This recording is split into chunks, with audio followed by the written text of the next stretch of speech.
नमस्कार दोस्तों। आज हम पढ़ेंगे भारत के उद्योग के बारे में और इस टॉपिक से बार बार एग्जाम में प्रश्न पूछे गए हैं। आज हम जानेंगे मिनी रत्न, नवरत्न और महारत्न कंपनियां क्या है, किसे कहते हैं, ऐसे स्टेटस प्राप्त करने से उन कंपनियों को क्या लाभ होता है, उन कंपनियों को कब ये स्टेटस प्राप्त हुआ और साथ में कितने कंपनियों को इस प्रकार के स्टेटस प्राप्त है। साथ में हम वीडियो के लास्ट में ये भी देखेंगे कि इस टॉपिक से एग्जाम में कौन कौन से प्रश्न पूछे गए हैं और साथ में मैं उसके आंसर भी आपको बताऊंगा। तो आप लास्ट का वो जो क्वेश्चन आंसर पार्ट है उसको देखना बिल्कुल नहीं छोड़िएगा। तो दोस्तों, तो चलिए सबसे पहले मैं आपको ये समझा दूं कि किस कंपनी को ये मिनी रत्न, नवरत्न और महारत्न का स्टेटस मिलता है। तो चलिए एक उदाहरण से हम समझते हैं। एक शब्द में मैं कहूं तो जो ज्यादा लाभ कमाएगी जो कंपनी, उसको उतना बड़ा स्टेटस मिलेगा। एक शब्द में इसको एक उदाहरण से समझते हैं। जैसे आप मूवी देखते हैं, आप हमेशा मूवी के टर्म में ये सुना होगा कि कोई पिक्चर हिट हो गया या कुछ पिक्चर को आप सुपर हिट सुनते हो, और उससे भी ज्यादा कई बार कुछ मूवी को सुनते हो कि ये मूवी सुपर डुपर हिट रहा। तो ठीक उसी प्रकार ये समझिए मिनी रत्न जो स्टेटस है वो हिट मूवी की तरह है, नवरत्न जो है वो सुपर हिट है और महारत्न सुपर डुपर हिट है। तो ये हिट सुपर हिट हम लाभ के टर्म में करते हैं।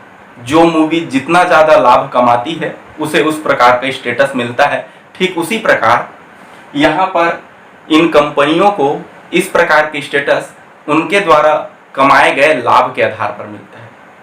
तो दूसरे पॉइंट हम समझते हैं कि इनको इससे लाभ क्या होगा इस स्टेटस से। तो देखिए, लाभ को समझने के लिए मैं आपको एक बात समझा देता हूं। सबसे पहले हम ये समझते हैं, जैसे कोई एक गवर्नमेंट कंपनी है, मान लीजिए उसमें कोई मशीन में फॉल्ट आ गया, कोई खराबी आ गई, तो अब उसके प्रोसीजर समझिए।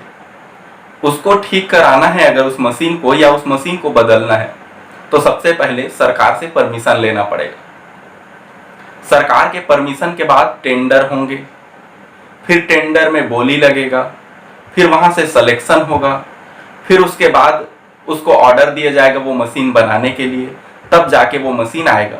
और तब तक के लिए अगर हमारा कोई उद्योग है तो तब तक के लिए हमारा उद्योग बंद रहेगा और उसके जितने एम्प्लॉय है उनको हमको बैठा के पेमेंट करना पड़ेगा। तो इससे क्या वो कंपनी आगे बढ़ पाएगी, वो डेवलप हो पाएगी? नहीं। तो इससे क्या होता है, जिन कंपनियों को इस प्रकार की स्टेटस प्राप्त हैं उन कंपनियों को सरकार के अनुमति के बिना अपने कंपनी को डेवलप करने के लिए, उसके विकास के लिए पैसे खर्च करने की अनुमति मिलती है। अगर किसी कंपनी को इस प्रकार की स्टेटस है, मतलब वो सरकार के अनुमति के बिना वो पैसे खर्च कर सकता है। तो ये इसके लाभ है। ये सारी चीजें हम पढ़ेंगे, कहां से एग्जाम में प्रश्न पूछे जाते हैं, बस आप समझते चलिए क्या है। अब कितने कंपनियों को ये स्टेटस दिया गया, ये भी एग्जाम में पूछा जाता है, हम सब चर्चा करेंगे। इसके साथ साथ कब इन कंपनियों को स्टेटस प्राप्त हुआ है। तो चलिए सबसे पहले जो कॉन्सेप्ट आया वो नवरत्न का आया। तो नवरत्न कॉन्सेप्ट जो है ये सबसे पहले आया उद्योग को बढ़ावा देने के लिए। तो नवरत्न जो कंपनी है इसकी शुरुआत 1997 से हुई, सबसे पहले नवरत्न। लेकिन इससे ये हो गया कि कुछ कंपनी और थे जो लाभ तो दे रहे थे सरकार को, लेकिन ये कंपनियां ज्यादा लाभ नहीं दे रहे थे। तो उन लोग जो है इसके समक्ष नीचे साबित हो रहे थे, दब रहे थे। तो इसलिए एक और नया कॉन्सेप्ट लाया गया मिनी रत्न का। और मिनी रत्न के दो भाग है, इसको मैं डिटेल से पढ़ाऊंगा। एग्जाम में पूछा जाता है कि मिनी रत्न की स्टेटस कब आया, तो मिनी रत्न 2002 में आया। ध्यान रखेंगे इसके दो भाग हैं और इसी दो भाग से हमको याद हो जाएगा कि ये 2002 में आया। आपके दिमाग में ये दो सन आ जाने चाहिए।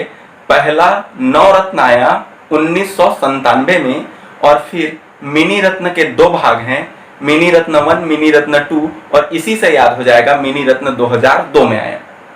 और सबसे अंतिम में महारत्न। महारत्न सबसे अंतिम में ये स्टेटस आया, मतलब ये सबसे नया है, नवा है और नए से 9, तो इसलिए याद रखेंगे 2009 महारत्न कंपनी का जो स्टेटस है वो 2009 में। ये 3 सन आपको निश्चित तौर पर याद हो गए होंगे। पहला 1997, दूसरा 2002 और तीसरा जो है 2009। एक पॉइंट हमारा क्लियर हो गया। अब हम चर्चा करते हैं कि कौन से कंपनियों को ये स्टेटस दिया जाता है। तो जो शुद्ध लाभ कमाते हैं उन कंपनियों को, तो सबसे पहले हम शुद्ध लाभ क्या है समझते हैं, फिर ये सारी चीजें आपके दिमाग में मैं बैठा दूंगा। शुद्ध लाभ हम उसे कहेंगे, मान लीजिए मैं किसी कंपनी के द्वारा 100 करोड़ कमाता हूं, तो उस कंपनी में काम करने वाले एम्प्लॉय होंगे, उनको मुझे पेमेंट करना पड़ेगा, तो उनको पेमेंट में मैंने 10 करोड़ दे दिया सभी एम्प्लॉय के।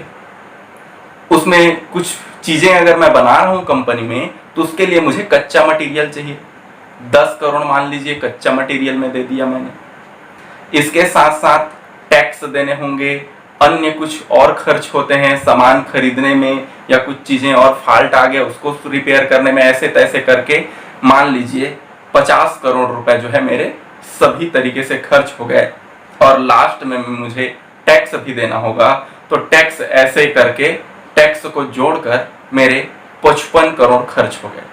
तो बचे कितने? अब जो लाभ हुआ था उसमें बचे 55 करोड़ अगर खर्च हो गए तो 45 करोड़, क्योंकि मैंने 100 कमाया था। तो यही जो है सभी खर्च को हटा देने के बाद जो पैसे बचे वही जो है नेट प्रॉफिट अर्थात शुद्ध लाभ है। तो चलिए शुद्ध लाभ हमने समझ लिया। अब हम समझते हैं कि कौन से कंपनी कितना लाभ कमाए, कितना शुद्ध लाभ कमाए, तो उसे हम ये स्टेटस देंगे। तो चलिए सबसे पहले मिनी रत्न 2। मिनी रत्न 2 सबसे छोटा होता है। मिनी रत्न 2 उस कंपनी को हम मिनी रत्न 2 कहेंगे जो 3 वर्ष से लाभ कमा रहा हो। लगातार 3 वर्ष से अगर कोई कंपनी सरकार को लाभ दे रही हो तो उसे मिनी रत्न 2 का दर्जा दे दिया जाएगा। समझ गए हम। दूसरा, मिनी रत्न 1 का दर्जा कौन से कंपनी को प्राप्त हो सकता है? मिनी रत्न 1 का दर्जा उस कंपनी को दिया जाएगा जो 3 वर्ष से लगातार लाभ कमा रही हो, लेकिन इन 3 वर्ष में से के लाभ में से कोई भी एक साल, यही 3 वर्ष में से कोई भी एक साल जो शुद्ध लाभ है वो 30 करोड़ से अधिक हो। देखिए 3 वर्ष से लाभ कमाए तो मिनी रत्न 2, लेकिन ये 3 वर्ष का लाभ में से कोई भी एक साल का अगर लाभ 30 करोड़ से ज्यादा है तो उसे हम मिनी रत्न 1 कहेंगे। अब हम समझते हैं नवरत्न। नवरत्न किसी कंपनी को दर्जा तभी मिलेगा वो पहले मिनी रत्न रहा हो, चाहे इनमें से कोई भी रहा हो, लेकिन पहले वो मिनी रत्न रहा हो। ये क्राइटेरिया तो जरूरी है, लेकिन इसके साथ साथ 2 बातें और समझना है। इसमें 4 डायरेक्टर होने चाहिए। डायरेक्टर जैसा आप मूवी में सुनते हो कि इस मूवी के डायरेक्टर ये हैं, ऐसे ठीक उसी प्रकार इसके कंपनी के निगरानी रखने के लिए उसमें डायरेक्टर होते हैं। तो इसमें 4 डायरेक्टर होने चाहिए, और कंपनी को के जो है 6 मानकों पर उसको 100 में से 60 अंक हासिल होने चाहिए। 6 मानक क्या है? जैसे नेट प्रॉफिट, जैसे ये इस प्रकार के नेट प्रॉफिट, नेट वर्थ, ऐसे जो है कुछ मानक होते हैं कंपनी को जो है मापने के लिए, उसके परफॉर्मेंस को मापने के लिए। तो उसी मानक में ये 100 नंबर होते हैं कुल, उसमें से कम 60 अंक होने चाहिए। तो 3 बातें आपको दिमाग में डाल लेना है। पहला, वो मिनी रत्न हो। दूसरा, कम से कम 4 डायरेक्टर होने चाहिए, स्वतंत्र डायरेक्टर जिसे निदेशक कहते हैं। तीसरा, 6 मानकों में 100 में से 60 अंक वो हासिल करता हो। ये भी दिमाग में बैठ गया। अब हम समझते हैं महारत्न। अब जैसा कि नवरत्न को बनने के लिए मिनी रत्न होना था, वैसे ही महारत्न को बनने के लिए सबसे पहले उसे नवरत्न होना पड़ेगा। और इसके साथ साथ इसके 3 साल से, लगातार 3 साल से इसका जो शुद्ध लाभ है वो 5000 करोड़। ध्यान रखेंगे, इसके शुद्ध लाभ लगातार 3 वर्ष, प्रत्येक 3 वर्ष में ये 5-5 हजार करोड़ अगर वो लाभ दे सरकार को, तभी ये महारत्न हो सकते हैं। ये 2 पॉइंट महत्वपूर्ण है, लेकिन ये शेयर बाजार में उस कंपनी का जो नाम है वो सूचीबद्ध होना चाहिए। ये 2 पॉइंट मेन है, नवरत्न होने आवश्यक है और 5,000 करोड़ उसका जो है औसत जो है शुद्ध लाभ होना चाहिए। मतलब हम साधारण शब्द में कहें तो 3 साल तक लगातार वो 5-5 हजार करोड़ सरकार को लाभ दे। तो इस प्रकार हमने समझा कि कौन कौन से कंपनी को इस प्रकार के स्टेटस दिए जाएंगे। अब हम देखते हैं इनके लाभ को कि इससे लाभ क्या है। देखिए, अगर किसी कंपनी को मिनी रत्न 2 का दर्जा प्राप्त होता है तो उसको 3,000 करोड़ जो है अपने कंपनी के डेवलपमेंट के लिए, विकास के लिए खर्च करने की अनुमति सरकार को लेनी नहीं होगी। ये 3,000 करोड़ खर्च करने के लिए स्वतंत्र होगा। उसी प्रकार मिनी रत्न 1 जो है, ये 300 करोड़ है। मिनी रत्न 1 जो है वो 500 करोड़ बिना सरकार की अनुमति के खर्च कर सकती है। ध्यान रखेंगे, पहला 300 करोड़ फिर 500 करोड़। वैसे ही नवरत्न के लिए 1,000 करोड़, नवरत्न कंपनी जो है 1,000 करोड़ अपने विकास के लिए खर्च कर सकती है। इसके लिए सरकार से परमिशन नहीं लेना पड़ेगा। उसी प्रकार महारत्न जो कंपनी है वो 5,000 करोड़ बिना सरकार के परमिशन के खर्च कर सकती है। ये 4 चीजें आपके दिमाग में बैठ जाने चाहिए। पहला मेरे साथ दोहराएंगे, 300 करोड़, दूसरा 500 करोड़ और तीसरा जो नवरत्न है वो 1,000 करोड़ और महारत्न जो है, महारत्न कंपनी को याद रखेंगे, ये 5,000 करोड़ खर्च कर सकता है बिना सरकार की अनुमति के। अब हम तीसरे पॉइंट पर आते हैं।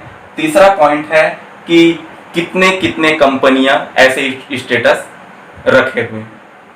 तो देखिए, सबसे पहले मिनी रत्न 2 पर चर्चा करते हैं। मिनी रत्न 2 में इस 2 को पकड़ेंगे और 2 से ही हम याद रखेंगे 12। इकाई में 2 है 2 और 2 से 12, तो मिनी रत्न के स्टेटस 12 है। ये 2020 का मैं डाटा बता रहा हूं आप लोगों को, ये चेंज होते रहते हैं। मैं लेटेस्ट डाटा आप लोगों को बता रहा हूं।